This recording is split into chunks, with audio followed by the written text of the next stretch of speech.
الحمدللہ رب العالمین والصلاة والسلام علی رسولہ الکریم وعلی آلہ وصحبہ اجمعین وبعد۔ ناظرین کرام، اللہ تبارک و تعالی نے انسان کو پیدا کیا ہے اور وہ اس کی مشینری کو بہت اچھی طریقے سے جانتا ہے۔ الا یعلم من خلق وهو اللطیف الخبیر، جس نے پیدا کیا ہے وہ نہیں جانے گا، اور وہ تو ویسے بھی بہت باریک بین اور بہت خبر رکھنے والا ہے۔ تو اس نے انسان کی آزمائش کے لیے یا اس کو سیدھا کرنے کے لیے چھوٹی موٹی تکلیفیں جو بنائی ہیں، اس میں اس کی حکمتیں ہیں۔ بیماریاں نازل کرتا ہے تو اس کے ساتھ اس کی شفا بھی نازل کرتا ہے۔ فرمایا ما انزل اللہ من دائن الا انزل له شفاء، جو بھی اللہ تعالیٰ بیماری نازل کرتا ہے اس کے ساتھ شفا بھی نازل کرتا ہے۔ لیکن ہوتا یہ ہے کہ آپ اس شفا تک پہنچ پائے ہیں یا نہیں پہنچ پائے ہیں۔ آپ ایسے شخص کے پاس چلے گئے جس کو معلوم نہیں، تو آپ کی بیماری اور بڑھ سکتی ہے۔ اور اگر آپ ایسے آدمی کے پاس چلے جائیں جس کو اس کی بیماری کا صحیح طریقے سے علاج کرنا کا علم ہے، تو آپ کو اللہ تعالیٰ فوراً عافیت دے دیتا ہے۔ تو اسلام میں جو حلال و حرام کا تصور ہے، مومن کو اس بات کا یقین رکھنا چاہیے کہ اللہ نے کوئی چیز بھی ایسی حرام نہیں کی جو انسان کے لیے فائدہ مند تھی، اور کوئی چیز ایسی حلال نہیں کی جو اس کے لیے نقصان دہ تھی۔ مثلا اللہ فرماتے ہیں یسألونک عن الخمر والمیسر، آپ سے پوچھتے ہیں شراب اور جوئے کے بارے میں، تو اس کا تو صاف سا جواب ہے کہ یس یا نو، شراب جوا حرام ہے یا حلال ہے۔ اللہ تعالیٰ نے یہ چھوٹا جواب نہیں دیا بلکہ لمبا جواب دیا، بلکہ جواب دیا ہی نہیں، جواب کی سینس اور اس کا فلسفہ سمجھایا۔ فرمایا کہ قل، ان کو جواب دو، فیہما اثم کبیر و منافع للناس، شراب اور جوئے میں بہت بڑا گناہ ہے اور نفع ہیں۔ اب روٹین میں گناہ نفع کے مقابلے میں نہیں آتا، گناہ ثواب کے مقابلے میں آتا ہے اور نفع نقصان کے مقابلے میں آتا ہے۔ لیکن اللہ تعالیٰ نے یہاں ان دو جوڑوں میں سے نفع نقصان، گناہ ثواب، ایک ادھر سے پکڑ لیا کہ ادھر سے پکڑ لیا۔ فرمایا فیہما اثم کبیر، بہت بڑا گناہ ہے، ومنافع للناس، تو اصل میں منافع کے مقابلے میں نقصان ہے۔ تو اثم بمعنی نقصان ہے یہاں پر، کیونکہ آپ گناہ کو نقصان کی جگہ پر لکھ رہے ہیں۔ جیسے کسی گدھے پر آپ کسی سربراہ کافر کا نام لکھ دیں جو نبی صلی اللہ علیہ وسلم کا گستاخ ہے، اس کا نام لکھ دیں تو آپ اس کی توہین سمجھتے ہیں کہ اس کا نام گدھے پر لکھ دیا گیا، گویا یہ گدھا ہے۔ تو جو چیز جس جگہ لکھی جائے وہ اس کا حکم لے لیتی ہے۔ تو چونکہ یہاں پر اللہ تعالیٰ نے نقصان کی جگہ پر گناہ لکھا ہے یا گناہ لکھا ہے نقصان کی جگہ پر، تو اب گناہ کا معنی نقصان ہے۔ تو ثابت ہوا کہ ان دونوں میں، شراب اور جوئے میں، بہت بڑا نقصان ہے اور فوائد بھی ہیں۔ پھر کہا اسمہما اکبر من نفعہما، اور ان کا گناہ ان کے نفع سے زیادہ ہے۔ آگے جواب نہیں دیا کہ وہ حرام ہے یا حلال ہے، پھر کہا تم خود سوچ لو کہ اس کو حرام ہونا چاہیے حلال ہونا چاہیے۔ تو گویا پوری شریعت اسلامیہ کا قاعدہ بیان کر دیا کہ اللہ تعالیٰ نے کوئی چیز بھی ایسی حلال نہیں کی جو تیرے نقصان کی تھی، کوئی چیز ایسی حرام نہیں کی جو تیرے فائدے کی تھی۔ اور میں بجا طور پر کہہ سکتا ہوں کہ اگر ساری زمین لیبارٹری بن جاتی اور سارے انسان ریسرچر بن جاتے اور ساری زمین کی دولتیں اس ریسرچ سینٹر پہ لوٹا دی جاتی، تو انسان اس رزلٹ کو حاصل نہیں کر پاتے تھے جو اللہ نے کتاب و سنت کی شکل میں دست میں رکھ کر دے دیا کہ یہ لو، یہ چیز فائدے کی ہے، یہ نقصان کی ہے۔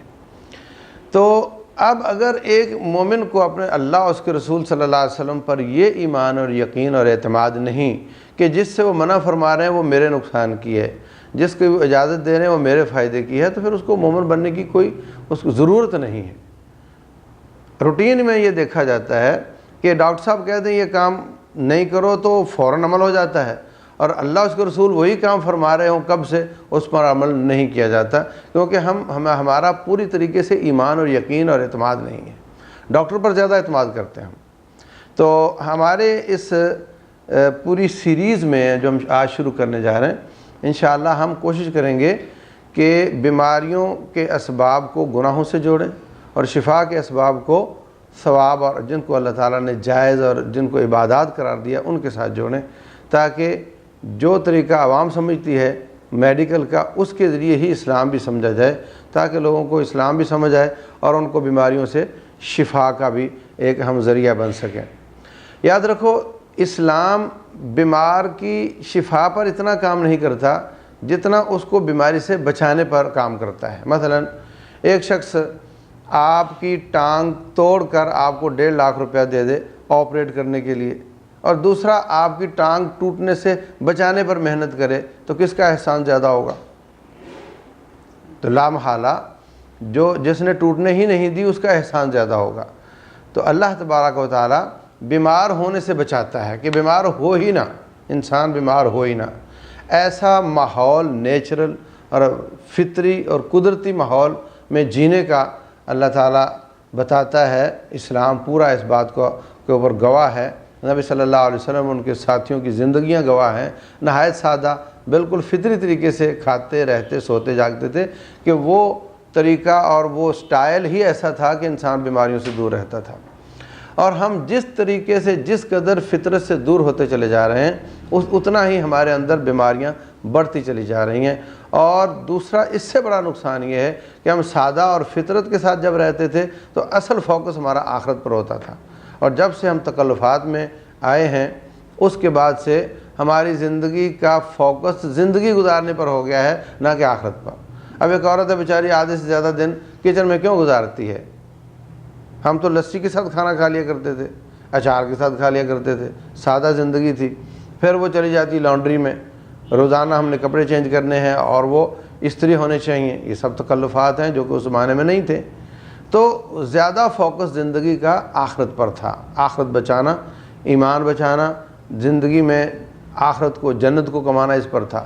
اور جب سے ہم غیر فطری زندگی جی رہے ہیں اس وقت سے ہمارا زیادہ فوکس اسی جہان کو اچھا کرنے پہ ہوتا چلا جا رہا ہے۔ تو اس طریقے سے یہ جہان بھی بیماریوں کی وجہ سے اچھا نہیں ہوتا، اور اگلا جہان بھی ہمارا کمزور ہو رہا ہے، اور یہ شیطان کی سازش ہے۔ تو اس موضوع کے متعلق جو ہم سلسلہ شروع کرنے جا رہے ہیں وہ ہے کہ بیماریوں سے پہلے، بیفور ڈیزیز، ہم کیا کیا کام کریں، اور اس کے ساتھ ساتھ بیماریوں کے بعد والی باتیں بھی انشاءاللہ ہوں گی، لیکن فوکس یہ ہے کہ ہم فطرت کی طرف، اسلام کی طرف واپس کیسے آ سکتے ہیں، اور اسی میں ہماری خیر ہے۔ تو اس سیشن میں ہمارے ساتھ موجود ہیں ڈاکٹر محمد شرافت علی، یہ لاہور سے ہی تشریف لائے ہیں، اور انہوں نے جرمنی سے MD میڈیسن ڈاکٹر کا کورس کیا ہوا ہے جو نیچرل پیتھی میں، اور پھر اس کے بعد جامعۃ الامام محمد بن سعود الاسلامیہ ریاض میں 3 سال کا کورس ہے اسلام اینڈ میڈیکل سائنس، وہ انہوں نے کیا ہوا ہے۔ پھر انہوں نے ہومیوپیتھی کا جو DHMS کا کورس وہ بھی مکمل کیا ہوا ہے، اور چائنا سے آکوپنکچر اور حجامے کا کورس بھی انہوں نے کیا ہے، اور اس کے علاوہ بھی پاکستان میں الیکٹروپیتھی وغیرہ کے چھوٹے چھوٹے کورس بھی انہوں نے کیے ہوئے ہیں۔ اس کا زیادہ فوکس ٹیبلٹ، انجیکشن اور ڈرپ وغیرہ لگانے پر نہیں ہوتا، یہ زیادہ خوراک کو اچھا کر کے اور زیادہ سے زیادہ فطرت کی طرف لوگوں کو لا کر، اسلام کی طرف لا کر لوگوں کا علاج کرتے ہیں، اور بہت مشکل سے ان کا ٹائم ملتا ہے۔ تو یہ اچھی بات ہے کہ آج وہ ہمارے ساتھ موجود ہیں۔ تو ہم ان کے اس مختصر تعارف کے بعد ایک ایک کام، ایک ایک بات، ایک ایک جز پر بات کریں گے انشاءاللہ۔ جیسے کھانے میں ہم پانی استعمال کرتے ہیں، نمک استعمال کرتے ہیں، تیل استعمال کرتے ہیں، کھانے کا طریقہ کیا ہونا چاہیے، کھانے کو تناول کرنے کا طریقہ کیا ہونا چاہیے۔ تو اسی طریقے سے ہم جسم کے اعضاء پر بھی ایک ایک پر، کہ گردے کیسے اچھے رہ سکتے ہیں، اور آپ کا BP اور یا آپ کا جو خون ہے وہ اچھا کیسے رہ سکتا ہے، ایک ایک اعضاء پر بات کرنے کی کوشش کریں گے، اور ایک ایک مفردات پر بھی بات کرنے کی کوشش کریں گے۔ انشاءاللہ آپ ہمارے ساتھ رہیے گا۔